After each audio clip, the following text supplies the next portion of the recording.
پناہ مانگتا ہوں میں اللہ کی شیطان مردود سے۔ شروع اللہ کا نام لے کر جو بڑا مہربان نہایت رحم والا ہے۔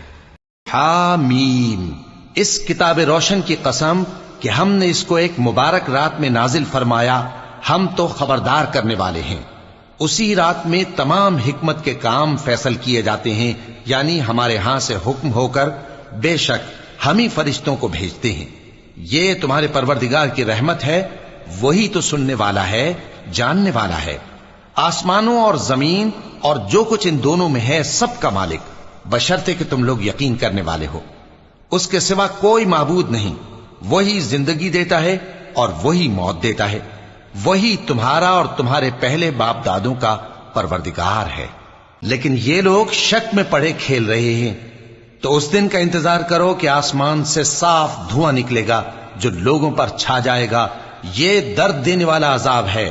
اس وقت وہ کہیں گے کہ اے پروردگار، ہم سے اس عذاب کو دور کر، ہم ایمان لاتے ہیں۔ اس وقت ان کو نصیحت کہاں مفید ہوگی، جبکہ ان کے پاس پیغمبر آ چکے جو ہمارے احکام کھول کر بیان کر دیتے تھے۔ پھر انہوں نے ان سے منہ پھیر لیا اور کہنے لگے، یہ تو سکھایا پڑھایا ہوا ہے، دیوانہ ہے۔ ہم تو تھوڑے دنوں عذاب ٹال دیتے ہیں مگر تم پھر کفر کرنے لگتے ہو۔ جس دن ہم بڑی سخت گرفت کریں گے تو بے شک انتقام لے کر چھوڑیں گے۔ اور ان سے پہلے ہم نے قوم فرعون کی آزمائش کی اور ان کے پاس ایک عالی قدر پیغمبر آئے جنہوں نے یہ کہا کہ اللہ کے بندوں یعنی بنی اسرائیل کو میرے حوالے کر دو، میں تمہارا امانت دار پیغمبر ہوں، اور اللہ کے سامنے سرکشی نہ کرو، میں تمہارے پاس کھلی دلیل لے کر آیا ہوں، اور اس بات سے کہ تم مجھے سنسار کرو، میں اپنے اور تمہارے پروردگار کی پناہ لے چکا ہوں، اور اگر مجھ پر ایمان نہیں لاتے تو مجھ سے الگ ہو جاؤ۔ تب موسیٰ نے اپنے پروردگار سے دعا کی کہ یہ نافرمان لوگ ہیں۔ اللہ نے فرمایا کہ اچھا، میرے بندوں کو راتوں رات لے کر چلے جاؤ، اور فرعونی ضرور تمہارا تعاقب کریں گے، اور سمندر سے کہ ٹھہرا ہوا ہوگا پار ہو جانا، تمہارے بعد وہ پورا لشکر ڈبو دیا جائے گا۔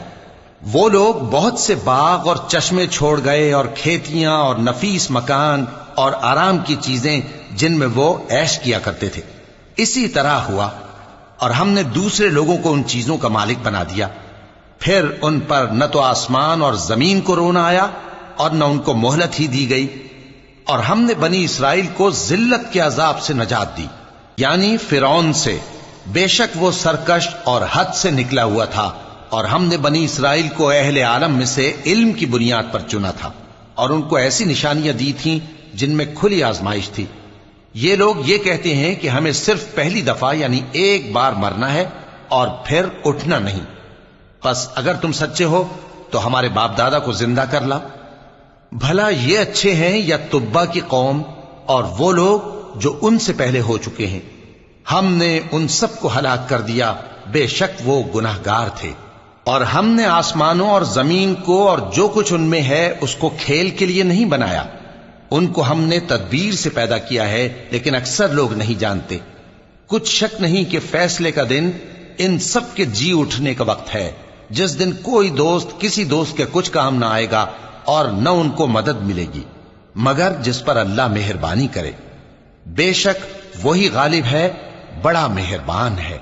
بلا شبہ تھوہر کا درخت گناہگاروں کا کھانا ہوگا، جیسے پگھلا ہوا تانبا۔ وہ تھوہر پیٹوں میں اس طرح کھولے گا جس طرح گرم پانی کھولتا ہے۔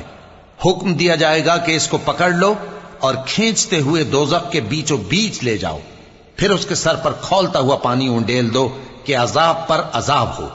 اب مزہ چکھ، تو بڑی عزت والا اور سردار تھا۔ یہ وہی دوزخ ہے جس میں تم لوگ شک کیا کرتے تھے۔ بے شک پرہیزگار لوگ چین کے مقام میں ہوں گے، یعنی باغوں اور چشموں میں باریک اور دبیز ریشم کا لباس پہن کر ایک دوسرے کے سامنے بیٹھے ہوں گے۔